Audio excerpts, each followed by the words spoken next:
ये जो लोग राधे राधे राधे राधे बोलते हैं ना, एक बड़े कमाल की बात होती है इनमें, ये कभी अकेले नहीं होते।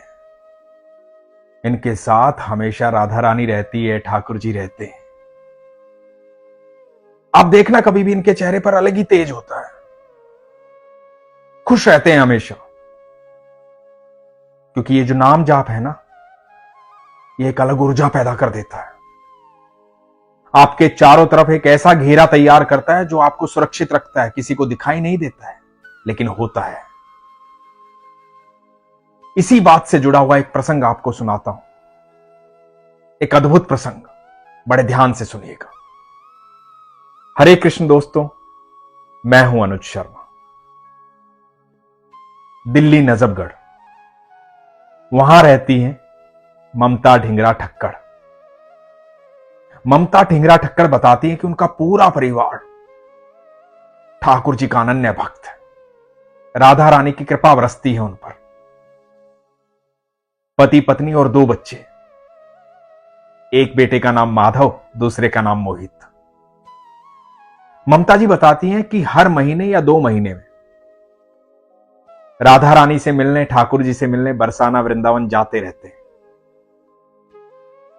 तो हमेशा का एक नियम था, पहले बरसाना जाते थे, राधा रानी से मिलते थे, उसके बाद ठाकुर जी के पास जाते थे। इस बार ममता जी का मन हुआ कि पहले ठाकुर जी के पास जाएंगे, फिर अटारी पर जाएंगे, राधा रानी से मिलेंगे, रात्रि का भोग ग्रहण करना है, शाम को अटारी देखनी है, शाम को राधा रानी के पास जाना है। तो इस बार प्रोग्राम ऐसे बना कि पहले वृंदावन जाएंगे, फिर राधा रानी के पास जाएंगे। ममता जी की ननंद रहती है करनाल में, उनकी एक बिटिया है। वो कभी भी बरसाना नहीं गई थी, राधा रानी को नहीं देखा था, उसका भी मन था राधा रानी से मिलने का। तो करनाल से ननंद आ गई अपनी बिटिया को लेकर के, और इनकी ननंद, उनकी बिटिया, इनके दोनों बेटे, इनके पति और ममता जी, पूरा परिवार 7 फरवरी 2024 को सुबह 5 बजे नजफगढ़ से निकलता है वृंदावन के लिए। वृंदावन पहुंचता है, ठाकुर जी के दर्शन करता है। ममता जी बताती हैं कि आपके अनुभव रोज सुनती हूं, लोगों के अनुभव सुनते सुनते मन में प्रगाढ़ आस्था हो गई है, विश्वास हो गया, प्रेम तो ठाकुर जी से हमेशा से है। आप हमेशा कहते हैं कि ठाकुर जी से बात करो जाकर के, ठाकुर जी के दर्शन करने मत जाओ, ठाकुर जी से मिलने जाओ। तो इस बार ममता जी ने सोच लिया था कि ठाकुर जी से मिलने जाऊंगी। ममता जी बताती हैं कि मैं ठाकुर जी के पास गई, ठाकुर जी से जाकर के पूछा, ठाकुर जी आप कैसे हैं। इस बार ठाकुर जी से बातें की,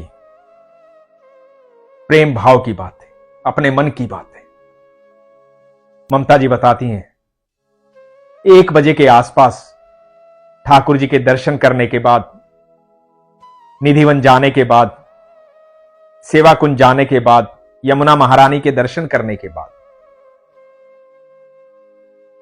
बरसाना के लिए निकले। 4 बजे के आसपास जब बरसाना की तरफ बढ़ रहे थे तो बरसाना का रोड जो है वो बंद था, तो हाईवे से जाकर के यू टर्न लेना था। तो गाड़ी हाईवे से यू टर्न लेने के लिए गई, और जैसे ही यू टर्न लेने लगे, एक ट्रक आया और ट्रक ने गाड़ी को आकर के जोर से टक्कर मारी। ममता जी बताती हैं कि मुझे ठाकुर जी के मंदिर से एक बांसुरी मिली थी, गोस्वामी जी ने दी थी।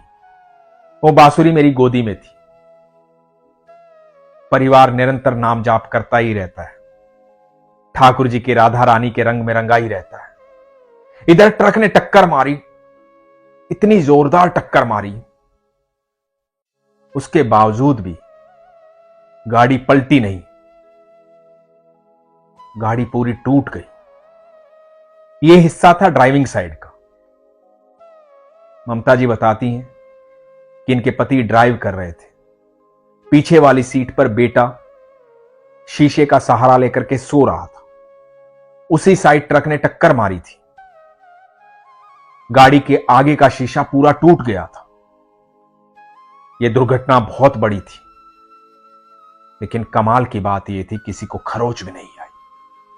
ममता जी बताती हैं कि पहली बार यह एहसास हुआ कि आप ये कहते हैं ना कि नाम जाप करने से आपके चारों तरफ एक अदृश्य शक्ति अपना घेरा बनाती है, एक सुरक्षा घेरा जो आपको सुरक्षित रखता है, किसी को दिखाई नहीं देता पर होता है। पहली बार वो सुरक्षित घेरा महसूस किया। ऐसा महसूस हुआ कि जिस शीशे पर बेटा सर रख करके सो रहा था, जहां ट्रक ने टक्कर मारी थी, पति ड्राइव कर रहे थे, उस तरफ टक्कर मारी थी, ऐसा लगा कि उस शीशे पर राधा रानी का हाथ रखा हुआ था। इधर इतनी भारी टक्कर होने के बाद भी गाड़ी पलटी नहीं। ऐसा लग रहा था कि स्वयं राधा रानी पूरी गाड़ी को सुरक्षित किए हुए। दुर्घटना बहुत बड़ी थी, लेकिन खरोच भी नहीं।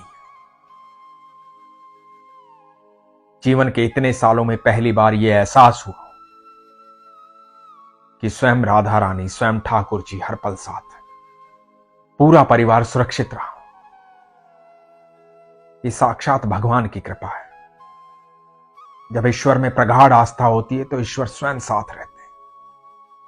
यकीन मानना, जो ये राधे राधे बोलते हैं ना, जो ये कृष्ण कृष्ण बोलते हैं, जो महामंत्र का जाप करते हैं, हरे कृष्ण कृष्ण कृष्ण हरे हरे, हरे राम राम राम हरे हरे, जो मंत्र जाप करते हैं, जो भगवान के सानिध्य में रहते हैं, भगवान की शरण में रहते हैं, यकीन मानना वो अकेले कभी नहीं रहते हैं, कभी भी अकेले नहीं रहते हैं।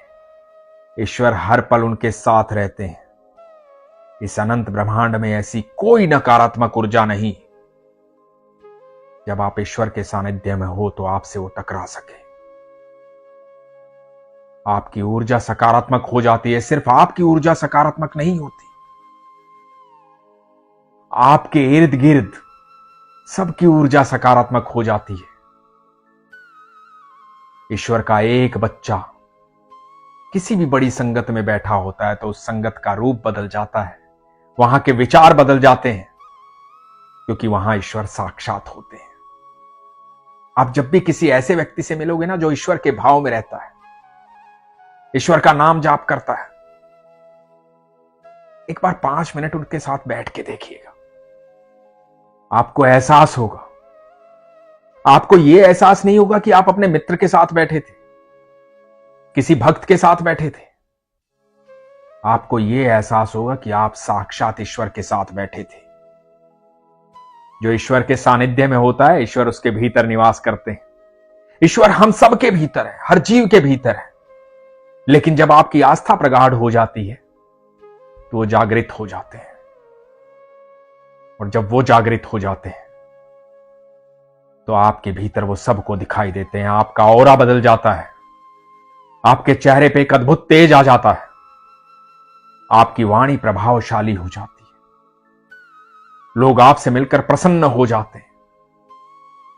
आप कितने भी दुखी हो, कितने भी परेशान हो, कितने भी भयभीत हो, कितने भी डरे हुए हो, जब पल भर के लिए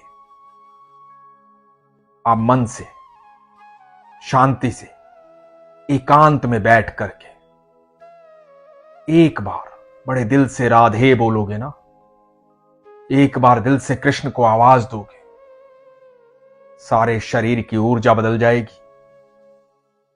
आप सब जानते हैं, भरी सभा में जब किसी ने नहीं सुना था तो द्रौपदी ने एक ही बार कहा था, हे कृष्ण, और कृष्ण पल भर में वहां थे। मैं बड़े यकीन से कहता हूं, एक बार विश्वास से पुकार कर देख लेना मेरे ठाकुर को। मेरे ठाकुर अपनी अनुभूति करवा देंगे, राधा रानी अपनी अनुभूति करवा देगी, बस विश्वास होना चाहिए। इसीलिए हमेशा कहता हूं, अपने विश्वास को मजबूत रखिए, अपना ख्याल रखिए। हरे कृष्ण।